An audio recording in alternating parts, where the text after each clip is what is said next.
بسم اللہ الرحمن الرحیم۔ السلام علیکم dear students, zoom on line class میں آپ سب کو خوش آمدید کہا جاتا ہے۔ آج ہم اپنی تیسری جماعت کی اسلامیات کتاب کے سبق رشتہ داروں کے حقوق کی سمری کریں گے، اور یہ ہمارا ہے کتاب کا صفحہ نمبر 78 اور 79۔ ہمارے سبق کا نام ہے رشتہ داروں کے حقوق، اور یہ ہماری کتاب کا صفحہ نمبر 78 اور 79 ہے۔ سب سے پہلے ہم سبق کے نام کو ڈیفائن کریں گے کہ رشتہ دار کسے کہا جاتا ہے۔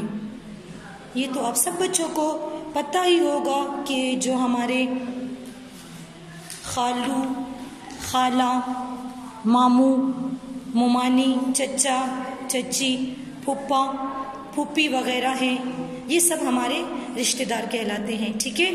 اب ہے حقوق۔ حقوق کسے کہا جاتا ہے؟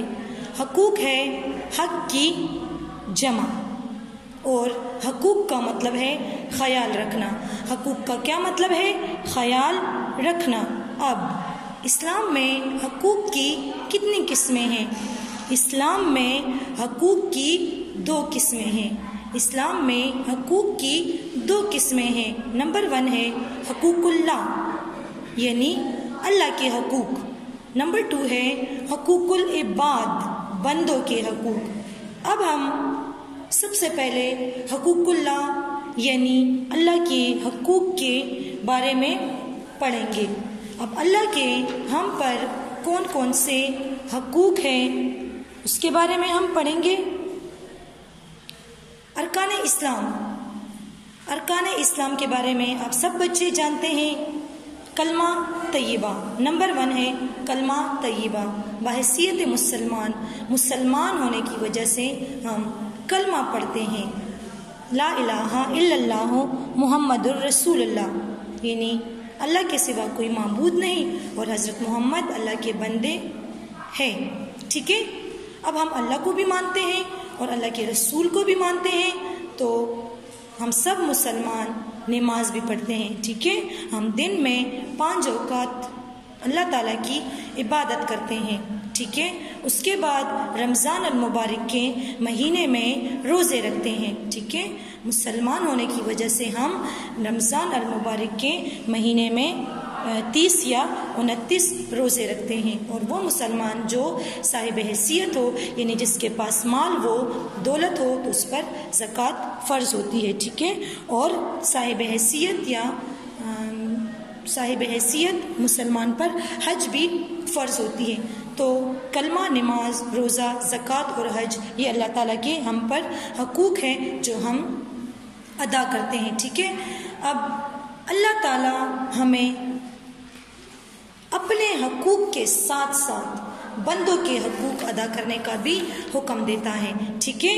تو ہمارا جو نمبر 2 ہے حقوق العباد، اور اس کا مطلب ہے بندوں کے حقوق، ٹھیک ہے۔ اب بندوں کے حقوق میں سب سے پہلے ہیں والدین کے حقوق، ٹھیک ہے۔ ہم سب والدین کی خدمت کرتے ہیں، ٹھیک ہے۔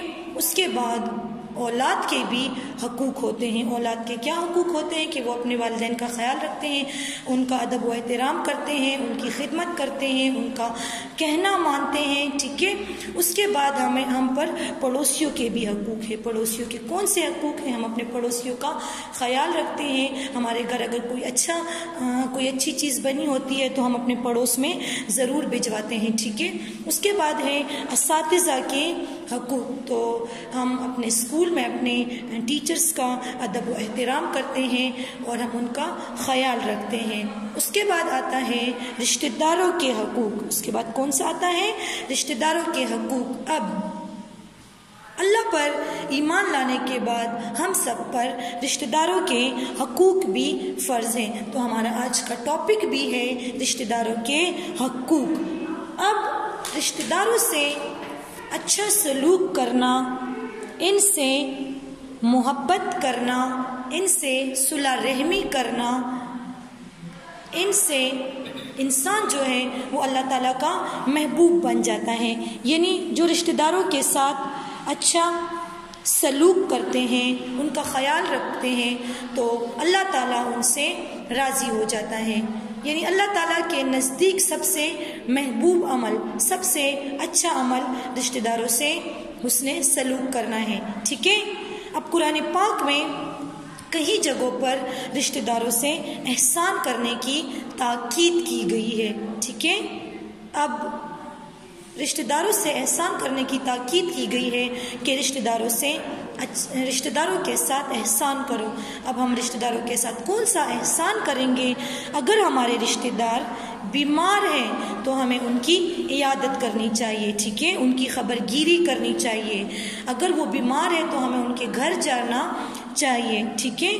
اگر وہ مصیبت یا تکلیف میں ہوتے ہیں تو ہمیں ان کی مدد کرنی چاہیے. اگر وہ غریب ہے تو ہمیں مالی مدد ان کی کرنی چاہیے، مطلب ان کی پیسوں سے ان کی ضروریات پوری کرنی چاہیے. غرض خوشی یا غم دونوں حالتوں میں ہمیں رشتہ داروں کے ساتھ احسان کرنا چاہیے. یہ دیکھیے، آپ یہ بیمار کی عیادت ہو رہی ہے اور یہ بوڑھے ہمارے بزرگ ہیں، ہمارے ریلیٹیو ہیں، تو ان کی بھی ہیلپ ہو رہی ہے. ٹھیک ہے.